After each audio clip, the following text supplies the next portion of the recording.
સમાચાર સવારમાં તમારું સ્વાગત છે। આજના તાજા અને મુખ્ય સમાચાર જાણીએ તે પહેલા ચેનલને સબસ્ક્રાઇબ કરી લો। રાજ્યના હવામાનમાં અચાનક પલટો। રાજ્યના વાતાવરણમાં અચાનક પલટો આવ્યો છે। હાલ લોકો બેવડી ઋતુનો અનુભવ કરી રહ્યા છે, જેમાં સવારે ઠંડી અને બપોર બાદ ગરમીનો લોકો અહેસાસ કરી રહ્યા છે। આ બાબતે હવામાન વિભાગના વૈજ્ઞાનિક રામાશ્રય યાદવે જણાવ્યું કે આગામી 5 દિવસ માટે ગુજરાત રાજ્યમાં વાતાવરણ એકદમ સૂકું રહેવાનું છે। આગામી દિવસમાં તાપમાનમાં 2 થી 3 ડિગ્રીનો ઘટાડો થશે, તેમજ ગઈકાલે ડીસામાં સૌથી ઓછું 15 ડિગ્રી તાપમાન નોંધાયું હતું। કપાસના મામલે ગુજરાત અવ્વલ। ગુજરાત દેશમાં કપાસનું સૌથી વધુ ઉત્પાદન કરતું રાજ્ય છે। હાલ રાજ્યમાં સૌથી વધુ ભાવ મળ્યા છે। કપાસનો મહત્તમ ભાવ પ્રતિ ક્વિન્ટલ 7,000 થી 7,500 રૂપિયા સરેરાશ છે। 6 ડિસેમ્બરના રોજ રાજ્યની મંડીઓમાં સરેરાશ ભાવ 6,659 અને મહત્તમ ભાવ 8,000 રૂપિયા પ્રતિ ક્વિન્ટલ હતો, જે ભારતમાં સૌથી વધુ છે। કપાસના વૈશ્વિક ઉત્પાદનમાં ગુજરાત લગભગ 25% હિસ્સો ધરાવે છે। રાજ્યમાં કપાસ એ સૌથી મહત્વપૂર્ણ રોકડ પાકોમાંનો એક છે। ગુજરાતના વિદ્યાર્થીઓને ગુજરાતી જ નથી આવડતું। ગુજરાતના વિદ્યાર્થીઓનો ગુજરાતી ભાષામાં પાયો હજુ કાચો દેખાય છે। છેલ્લા 2 વર્ષના ધોરણ 10ના પરિણામ જોઈએ તો 1 લાખ જેટલા વિદ્યાર્થીઓ ગુજરાતીમાં નાપાસ થયા છે। ગત વર્ષે ધોરણ 10ની પરીક્ષામાં કુલ 6.25 લાખ વિદ્યાર્થીઓમાંથી 96,286 નાપાસ થયા હતા। 2022માં 6.64 લાખમાંથી 1.18 લાખ નાપાસ થયા। જાણકારોના મતે ગણિત અને વિજ્ઞાન બાદ સૌથી વધુ વિદ્યાર્થીઓ ગુજરાતી વિષયમાં ફેલ થાય છે। કોંગ્રેસના 200 થી વધુ કાર્યકર્તાઓ ભાજપમાં જોડાયા। સુરતમાં 200 થી વધુ કોંગ્રેસના કાર્યકર્તા અને હોદ્દેદારો પ્રદેશ પ્રમુખ CR પાટીલની હાજરીમાં ભાજપમાં જોડાયા હતા। નિકેત પટેલ જે ભાજપમાં જોડાયા છે, તેમને રાહુલ ગાંધીના નજીકના માનવામાં આવે છે। ભાજપમાં જોડાયા બાદ જય શ્રી રામના નારા પણ લગાવ્યા હતા। સુરતમાં પહેલાથી જ આપ અને ભાજપનું વર્ચસ્વ વધારે જોવા મળી રહ્યું છે। શહેર કોંગ્રેસને આંચકો લાગ્યો છે, તેમજ મુશ્કેલી વધશે તેમ જણાઈ રહ્યું છે। આગળ મહત્વના સમાચાર હજુ બાકી છે, તેની શરૂઆત પહેલા વિડીયોને લાઇક કરીને તમારો સહકાર આપો। ગુજરાતમાં વધુ એક ઇન્ટરનેશનલ સ્ટેડિયમ। બરોડા ક્રિકેટ એસોસિએશનનું નવું આંતરરાષ્ટ્રીય ક્રિકેટ સ્ટેડિયમ બનીને તૈયાર છે। 35,000 બેઠકની ક્ષમતાવાળું સ્ટેડિયમ બનાવવા 215 કરોડનો ખર્ચ કરવામાં આવ્યો છે। વડોદરા હાલોલ હાઈવે પર કોટંબી ગામ પાસે આવેલ સ્ટેડિયમમાં દિવસ અને રાત્રિ લાઇટિંગ સુવિધાઓ છે। 42 એકર વિસ્તારમાં તેનું નિર્માણ કરાયું છે। સ્ટેડિયમ ગુજરાત ટાઇટન્સ માટે બીજું હોમ ગ્રાઉન્ડ બની શકે છે। IPL 2024માં પણ કેટલીક મેચો રમાય તેવી શક્યતા છે।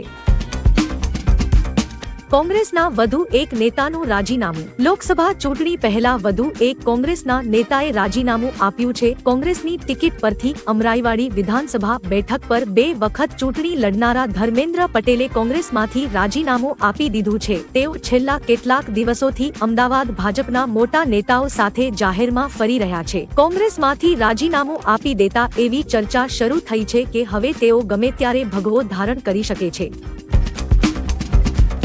જર્જરિત થયેલા 3,000 આવાસો તોડાશે। ગાંધીનગરમાં કરાયેલા સર્વે પ્રમાણે શહેરમાં 5,000 જેટલા સરકારી આવાસો જોખમી છે, તેમ છતાં તેમાં કર્મચારીઓ અને તેના પરિવારો અહીં રહે છે। તેવી સ્થિતિમાં સ્થાનિક કક્ષાએથી વધુ 3,000 જેટલા મકાનોને તોડવા અગાઉ દરખાસ્ત કરવામાં આવી હતી, જ્યારે આ દરખાસ્તને વિભાગ કક્ષાએથી મંજૂરી આપી દેવામાં આવી છે। એટલે હવે ગાંધીનગરમાં ઊભા રહેલા અને ગમે ત્યારે પડે તેવા 3,000 આવાસો તોડવામાં આવશે। ડુંગળી બાદ હવે લસણ રડાવશે। દેશભરમાં ડુંગળીના ભાવ ઘટી રહ્યા છે, ત્યારે લસણના ભાવ આસમાને પહોંચી રહ્યા છે। મહારાષ્ટ્રના સૌથી મોટા ડુંગળીના બજાર નાસિકમાં 1 ક્વિન્ટલ ડુંગળીની કિંમત 150 રૂપિયા ઘટીને 1,650 રૂપિયા થઈ ગઈ છે। સૂટક બજારમાં પ્રતિ કિલોગ્રામની સરેરાશ કિંમત 20 રૂપિયા છે। તે જ સમયે દેશના સૌથી મોટા લસણ બજારોમાંના એક જામનગરમાં જથ્થાબંધ ભાવ 350 રૂપિયા પ્રતિ કિલોએ પહોંચી ગયો છે। સૂટક બજારમાં સરેરાશ દર 500 થી 600 પ્રતિ કિલો છે।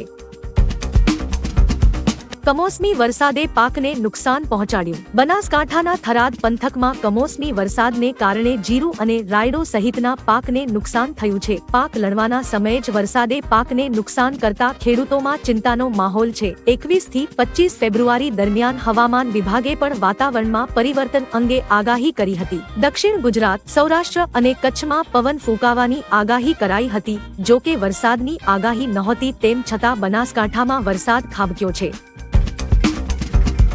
મહાન વ્યક્તિનું નિધન, ન રહ્યો દેશનો અવાજ. ભારતમાં રેડિયોનો પર્યાય ગણાતા પીઢ રેડિયો ઉદ્ઘોષક અમીન સાયાણીનું નિધન થયું છે. તેઓ 91 વર્ષના હતા. તેમના પુત્ર રાજિલ સાયાણીએ આ માહિતી આપી હતી. ભારતમાં રેડિયોને લોકપ્રિય બનાવનારા સૌથી પહેલા વ્યક્તિઓમાં તેમનું નામ ગર્વથી લેવામાં આવે છે. તેમની શૈલી અને અવાજની નકલ કરીને અનેક લોકો મોટા એનાઉન્સર બન્યા હતા.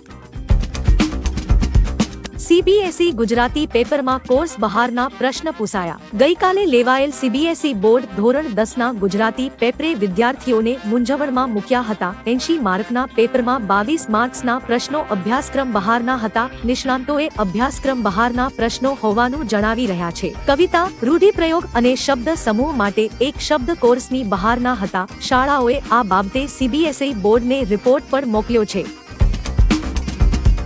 ગિફ્ટ સિટીમાં દારૂની છૂટ કેમ આપી? વિધાનસભામાં કોંગ્રેસના ધારાસભ્ય શૈલેષ પરમારે કહ્યું કે ઉદ્યોગપતિ 2-3 દિવસ આવે અને દારૂ ન પીવે તો તે મરી ન જાય. સરકારે જવાબ આપવો પડશે કે મહાત્મા ગાંધી અને સરદાર પટેલને ભૂલીને ગાંધીનગરની નજીક ગિફ્ટ સિટીમાં દારૂની છૂટ કેમ આપી? તેમણે ગુજરાતમાં ડ્રગ્સની વધી રહેલી ગતિવિધિઓની ચિંતા કરી. કહ્યું કે ગુજરાતમાં 6200 કરોડનું ડ્રગ્સ પકડાયું છે. ડ્રગ્સ માટે સ્પેશિયલ સ્કોડ બનાવવાની તેમની માગણી હતી. અનુષ્કા અને વિરાટ બીજી વાર માતા પિતા બન્યા. વિરાટ કોહલી અને અનુષ્કા શર્માના ફેન્સ માટે સારા સમાચાર છે. વિરાટ અને અનુષ્કા બીજી વાર માતા પિતા બન્યા છે. વિરાટ અને અનુષ્કાએ ઇન્સ્ટાગ્રામ પર પોસ્ટ કરીને આ માહિતી જણાવી છે. આ પોસ્ટમાં કપલે લખ્યું છે કે અમને જણાવતા આનંદ થાય છે કે 15 ફેબ્રુઆરીએ અમે વામિકાના નાના ભાઈ અમારા પુત્ર અકાયનું આ દુનિયામાં સ્વાગત કર્યું. પૂર્વ એમએલએ ધર્મેન્દ્રસિંહ વાઘેલા કેસરિયા કરશે. વાઘોડિયાના પૂર્વ ધારાસભ્ય ધર્મેન્દ્રસિંહ વાઘેલા ભાજપમાં જોડાશે. બુધવારે ભાજપ પ્રદેશ પ્રમુખ CR પાટીલની હાજરીમાં તેઓ કેસરીયો ખેસ ધારણ કરશે. તેઓએ થોડા સમય પહેલા અપક્ષ ધારાસભ્ય તરીકે રાજીનામું આપ્યું હતું. તેમણે કહ્યું કે રામ મંદિર અને પીએમના કામથી પ્રભાવિત થઈને ભાજપમાં જોડાવાનો નિર્ણય કર્યો છે. પેટા ચૂંટણી 1 લાખથી વધુ મતે જીતીશ તેમ પણ કહ્યું. તેમની સાથે 10,000 કાર્યકર્તા પણ કેસરિયા કરશે. બીજેપીએ ફરી વન નેશન વન ઇલેક્શનની ભલામણ કરી. બીજેપીએ ફરીવાર વન નેશન વન ઇલેક્શનની ભલામણ કરી છે. આ માટે બીજેપી અધ્યક્ષ જેપી નડ્ડાએ પૂર્વ રાષ્ટ્રપતિ કોવિંદની અધ્યક્ષતાવાળી સમિતિ સમક્ષ તેમના સૂચનો રજૂ કર્યા. નડ્ડાએ કહ્યું, લોકસભાની સાથે વિધાનસભા અને સ્થાનિક ચૂંટણીઓ પણ થવી જોઈએ. જો ત્રણેય ચૂંટણી એક સાથે શક્ય ન હોય તો પહેલા લોકસભા અને વિધાનસભાની ચૂંટણી યોજવી જોઈએ. આગામી વખતે ત્રણેય ચૂંટણીઓ એકસાથે યોજવી જોઈએ. દિલ્હી કૂચથી પોલીસ અને ખેડૂતો વચ્ચે ઘર્ષણ. દિલ્હીની સરહદો પર ખેડૂત અને સુરક્ષા દળો વચ્ચે તણાવ જોવા મળી રહ્યો છે. ખેડૂતોની આગેવાની હેઠળની ચલો દિલ્હી કૂચથી તણાવ સર્જાયો છે. ખેડૂતો દિલ્હી તરફ આગળ વધતા પોલીસે તેમને અટકાવ્યા હતા, જે બાદ સુરક્ષા દળોએ ટીયર ગેસ છોડ્યા હતા. જણાવી દઈએ કે પંજાબ અને હરિયાણાના ખેડૂતો પાક માટે લઘુત્તમ ટેકાના ભાવ MSP કાયદાને લઈને ઘણા દિવસથી આંદોલન કરી રહ્યા છે. ડ્રાઇવિંગ લાયસન્સ અંગે સરકારના મોટા નિર્ણયથી લોકોને મળશે રાહત. રોડ ટ્રાન્સપોર્ટ મંત્રાલયે લોકોને રાહત આપી છે. એવા લર્નિંગ અને ડ્રાઇવિંગ લાયસન્સ જેની મુદત જાન્યુઆરી 31 થી 15 ફેબ્રુઆરી 2024 વચ્ચે સમાપ્ત થઈ ગઈ છે, તે કોઈપણ દંડ વિના 29 ફેબ્રુઆરી સુધી માન્ય ગણવામાં આવશે. મંત્રાલયના પરિપત્રમાં જણાવાયું છે કે સારથી પોર્ટલ પર 31 જાન્યુઆરીથી 12 ફેબ્રુઆરી સુધી લાયસન્સ સંબંધિત સેવાઓમાં અરજદારોને સમસ્યાનો સામનો કરવો પડ્યો હતો, જેથી આ નિર્ણય લેવાયો છે. દેશની દિગ્ગજ હસ્તીનું નિધન થયું. સુપ્રીમ કોર્ટના વરિષ્ઠ વકીલ અને દેશના પૂર્વ એસજી ફલી એસ નરીમનનું 95 વર્ષની વયે નિધન થયું છે. તે ઇન્દિરા ગાંધી સરકાર દરમિયાન દેશના એડિશનલ સોલિસિટર જનરલ હતા. તેમના નિધન પર વરિષ્ઠ વકીલ અભિષેક મનુ સિંઘવીએ કહ્યું કે તેઓ એક જીવંત દંતકથા હતા જેને કાયદા અને જાહેર જીવન સાથે જોડાયેલા લોકો હંમેશા યાદ રાખશે. નરીમન હંમેશા તેમના સિદ્ધાંતો પર અડગ રહ્યા. તેમને પદ્મભૂષણ અને પદ્મ વિભૂષણથી સન્માનિત કરાયા હતા.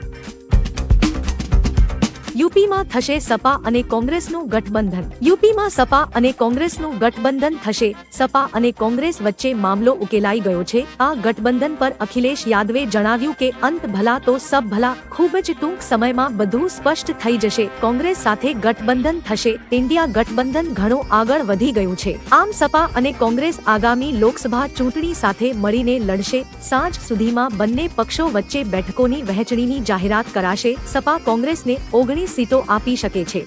વિડિયો નિહાળવા બદલ આભાર. આવતીકાલે ફરી મળીશું સવારે 6 વાગ્યે એકદમ નવા અને તાજા સમાચાર સાથે. Good bye.